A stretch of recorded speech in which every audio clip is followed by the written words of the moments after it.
কি রান্না করছো? আজকে রান্না করছি চাউমিন। চাউমিন রান্না হবে আজকে?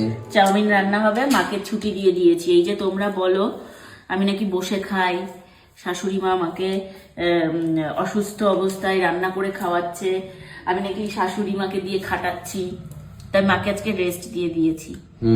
বলেছি রাত্রে আজকে ডিনারে হবে চাউমিন, সবাই চাউমিন খাবে। তা মাও বললো হ্যাঁ ঠিক আছে চাউমিন, বাবাও চাউমিনের দিকে ভোট, সেই জন্য আজকে চাউমিন বানিয়ে ফেলো। আজকে আমাদের ভেজ, তো সেই জন্য হচ্ছে ভেজিটেবিল চাউমিন, কোনো রকম পেঁয়াজ আদা রসুন এগুলো কিচ্ছু হবে না, শুধুমাত্র সবজি দিয়ে আর একদম ভেজ ভাবে হবে। চাউমিন কত দূর? এই যে সবে চাউমিন দিয়েছি, এই যে ক্যাপসিকাম ভেজে সবে এখানে চাউমিন কড়াইয়ে ঢেলেছি। বাহ। আর এই যে মা সমস্ত সস টস সব দিয়ে গেছে এই যে আমার কাছে। এবার এই সস টস এগুলো সব ব্যবস্থা এবার করবো, এক একের মধ্যে দেবো। এবার আসল জিনিসের মধ্যে যাবে।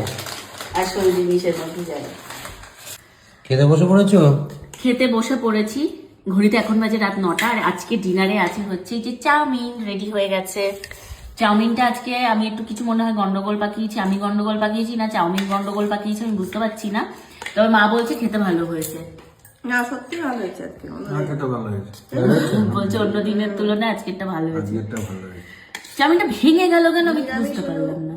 নিরামিষ বলতে একেবারেই নিরামিষ, কিছুই মানে নেই, একটু মশলা দিয়েছি বলে আজকে ভালো লাগছে, ওই যে লাস্টে ম্যাগি মশলাটা দিয়েছি। তো যাই হোক, আজকে হচ্ছে আমাদের এই যে ডিনার কমপ্লিট হয়ে যাবে এক্ষুনি।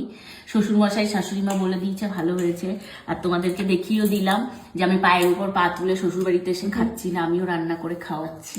আশা করি তোমরা এবার একটু চুপ করবে। Thank you so much video দেখার জন্য।